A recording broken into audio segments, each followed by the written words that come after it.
The winter of 1897 came to Jade Creek Valley like a creditor collecting debts. It arrived without ceremony, spreading frost across the window panes of the small wooden houses that dotted the eastern ridge, coating the bare branches of cottonwoods in ice that caught the pale sunlight and held it there, suspended as if the very light itself had frozen in place. The world outside was a canvas of white, as snow fell in a steady, silent curtain. My Lin stood at her kitchen window, her breath forming small clouds against the glass. Behind her, the cast-iron stove radiated what little heat full logs could provide. And she knew those full logs represented half of what remained in the woodshed. The other half would need to last until the thaw, which the almanac predicted wouldn't come until late March. For months. She did the mathematics in her mind with the same precision she once used to measure flour for her husband's favorite bread. The kind, he said, reminded him of his mother's kitchen in Pennsylvania. Thomas had been dead 18 months now. The influenza had taken him in the summer of 1896 along with 17 others from the valley, including both of the Pritchard twins and old Samuel Worth, who had survived the war, only to fall to a fever he couldn't see coming. My Lin remembered how Thomas had woken on that last morning, his face pale as winter wheat, and told her he felt fine, just tired. He was in the ground for days later, buried in the plot behind the Methodist church, where wild flowers grew in the spring, but where now only snow gathered in drifts against the headstones. She had managed through that first winter on what Thomas had set aside, the careful savings of a man who understood the necessity of preparation. But the second winter was different. The crops had failed that summer, what little she could tend on her own, withering in a drought that left the earth cracked and thirsting. The few chickens she kept had stopped laying in November, and she'd sold them to the Websters for less than they were worth, because everyone knew she needed the money, and charity wore the face of commerce in places like Jade Creek Valley. Now it was December 23rd, and the cupboard held 2 cans of beans, a small sack of cornmeal, and a jar of preserves she'd been rationing since October. Christmas dinner would be beans and cornbread if she stretched the meal thin enough. There would be no ham, no sweet potatoes, no pie cooling on the windowsill the way there had been every Christmas since she'd married Thomas 12 years ago. My Lin turned from the window and looked at the empty kitchen table, its surface worn smooth by years of meals and conversations, the grain of the wood visible in places where the finish had rubbed away. She had scrubbed that table yesterday, though there was nothing on it to clean.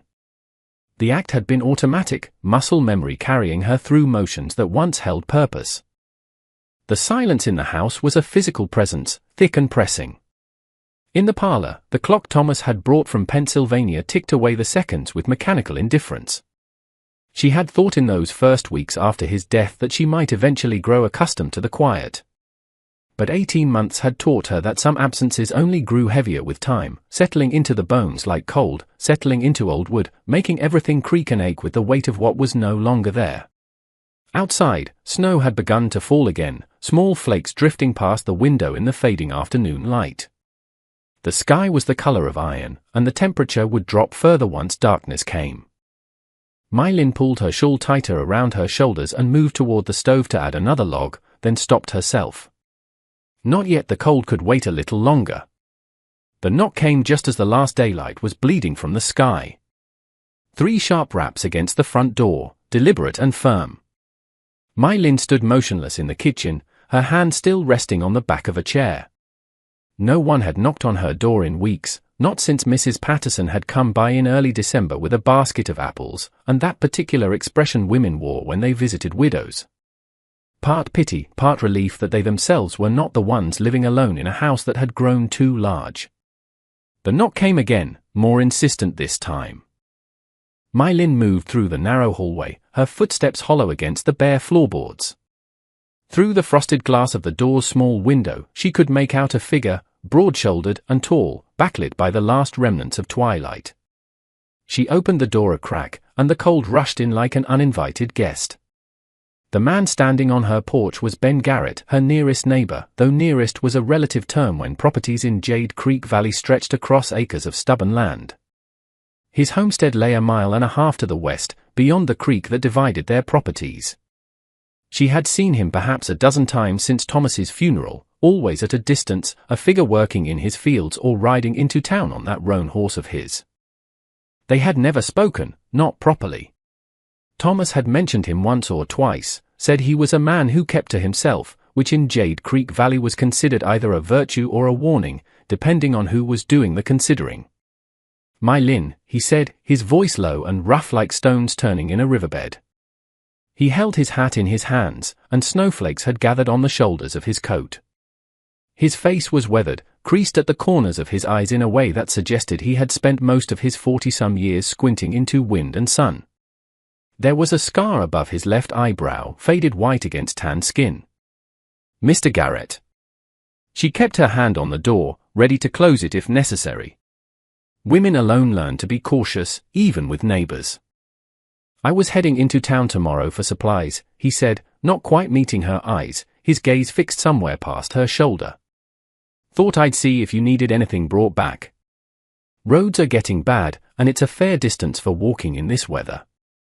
The offer hung in the cold air between them. My Lin felt something tighten in her chest, a sensation she had come to recognize as the complicated weight of being seen when she had worked so hard to remain invisible. Pride was a luxury she could no longer afford. But accepting help meant acknowledging need, and acknowledging need meant admitting how far she had fallen from the life she once knew. "That's kind of you," she said, the words careful and measured. "But I'm managing fine." Ben nodded slowly, still not looking at her directly. He turned his hat over in his hands once, twice. "Right," he said. "Well, the offer stands. If you change your mind, I'll be leaving at first light." He was turning to leave when My Lin heard herself speak, the words coming from someplace beyond her control, beyond the walls she had built around her diminished life. "Mr. Garrett," she said. He paused, half turned back toward her. "Why?" The question was simple, but it contained everything she couldn't articulate. Why now? Why her? Why this gesture that felt too deliberate to be casual kindness? He was quiet for a long moment, and in that silence, My Lin could hear the wind moving through the cartonwoods, the creak of the porch boards beneath his weight. When he finally spoke, his voice was softer, almost reluctant. "My wife died 3 winters back," he said. "Childbirth." The baby, too. He looked down at his hat, at his hands that seemed too large and rough for such a delicate object. "People brought food, checked on me. I didn't want it then. Thought I could manage on my own." He raised his eyes to meet hers, and for the first time, she saw something familiar there. The particular exhaustion that came from carrying grief like a second skeleton beneath the skin. "I was wrong about that. Took me a long time to learn it, but I learned it." My Lin felt her throat tighten. She had not known about his wife, about his loss. The valley kept its secrets well. Each homestead an island of private suffering. "I don't need charity," she said, though the words came out quieter than she intended. "No," Ben agreed. "But maybe you could use a neighbor." He settled his hat back on his head and descended the porch steps, his boots crunching in the fresh snow. My Lin watched him until he disappeared into the gathering darkness, his figure becoming first a shadow, then nothing at all. Only then did she close the door, leaning her forehead against the cold wood, feeling something shift inside her. Not hope exactly, but perhaps the first crack in the ice that had formed around her heart. My Lin did not sleep well that night. She lay beneath the quilts Thomas's mother had sewn for their wedding, quilts that no longer held enough warmth against the December cold, and listened to the house settle around her. The wind pressed against the windows, and somewhere in the walls, the wood contracted with sharp cracks that sounded like bones breaking. She thought about Ben's face, about the way his voice had softened when he spoke of his wife and child, about the years of grief he must have carried alone in that homestead across the creek.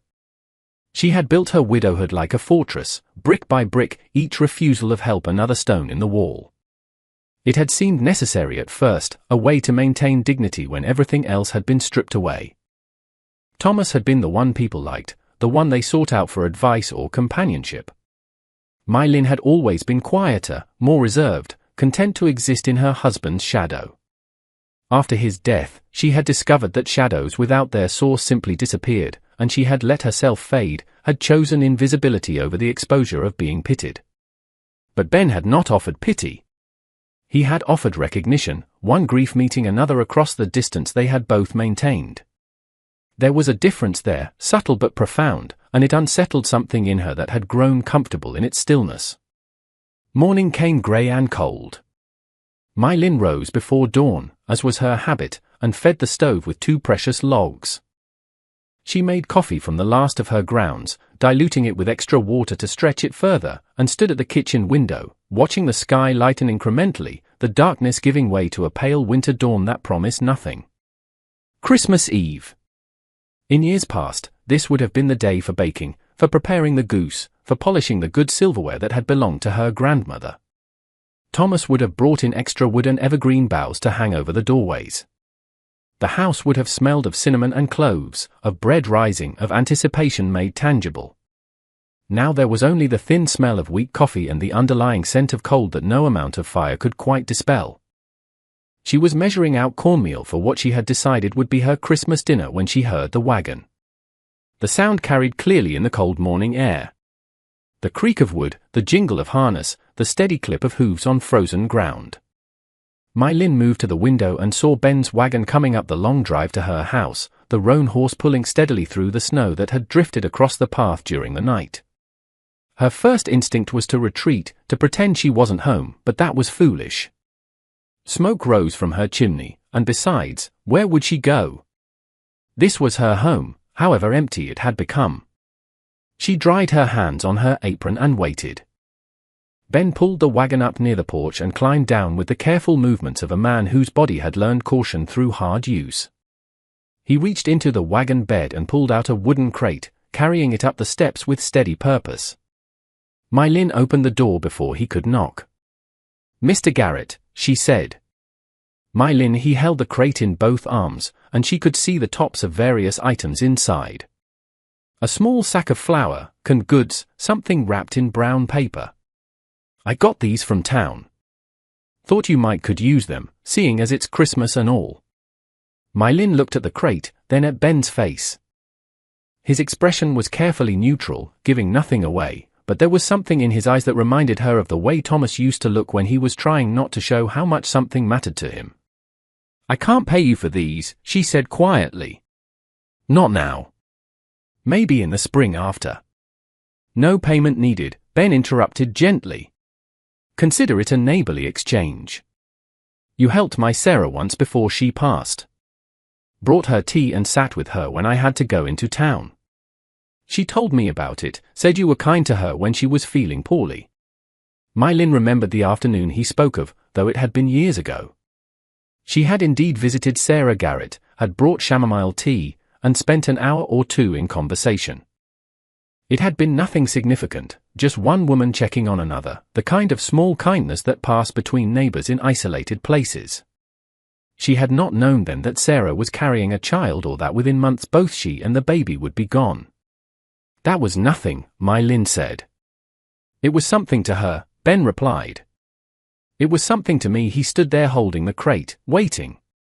"Will you let me set this inside, or are you going to make me stand out here in the cold arguing about it?" Despite herself, despite the tightness in her chest and the burning behind her eyes, My Lin felt the smallest suggestion of something that might have been a smile. She stepped back from the door, making room. Ben brought the crate into the kitchen and set it on the table. He didn't linger. Didn't make a show of what he'd brought. "There's a ham in there," he said, nodding toward the crate. "Small one, but it should do for a proper Christmas dinner. Some potatoes, a tin of coffee, few other things." My Lin looked down at the crate, at this unexpected abundance that had appeared in her empty kitchen like something from a parable. Her hands trembled slightly as she gripped the edge of the table. "Why are you doing this?" she asked, her voice barely above a whisper. Ben was quiet for a moment, turning his hat in his hands again, that gesture she was beginning to recognize as his way of thinking. "Because I know what it's like," he said finally. "To be so far inside your own grief that you can't see your way out. To think that accepting help means admitting defeat." He raised his eyes to hers. "And because nobody should be alone on Christmas, not if there's a choice about it." The words hung between them like something fragile and necessary. My Lin felt tears pressing at the corners of her eyes, a pressure she had held back for so long that it had become automatic, reflexive. But standing in her cold kitchen on Christmas Eve morning, looking at this near stranger who somehow understood the particular shape of her solitude, she felt that reflex weakening. "I don't know how to do this," she said. And she was no longer talking about accepting the food. She was talking about the larger thing, the harder thing, how to let someone see her need, how to exist in the world again as something other than a ghost moving through the rooms of her former life. Ben nodded slowly as if she had spoken in perfect sense. "Neither do I," he said. "But maybe that's all right. Maybe we're both just figuring it out as we go." He moved toward the door, then paused with his hand on the frame. "I've got a goose roasting," he said, not quite looking at her. "More than I can eat on my own. If you wanted to bring some of that ham over this evening, we could share a meal. Seems wasteful, both of us cooking alone in separate houses." The invitation was casual, almost offhand, but Mai Lin heard the careful deliberation beneath it. He was offering her a way to accept that wouldn't feel like charity, a way to frame connection as practicality. It was kindness disguised as common sense, and she recognized it for what it was.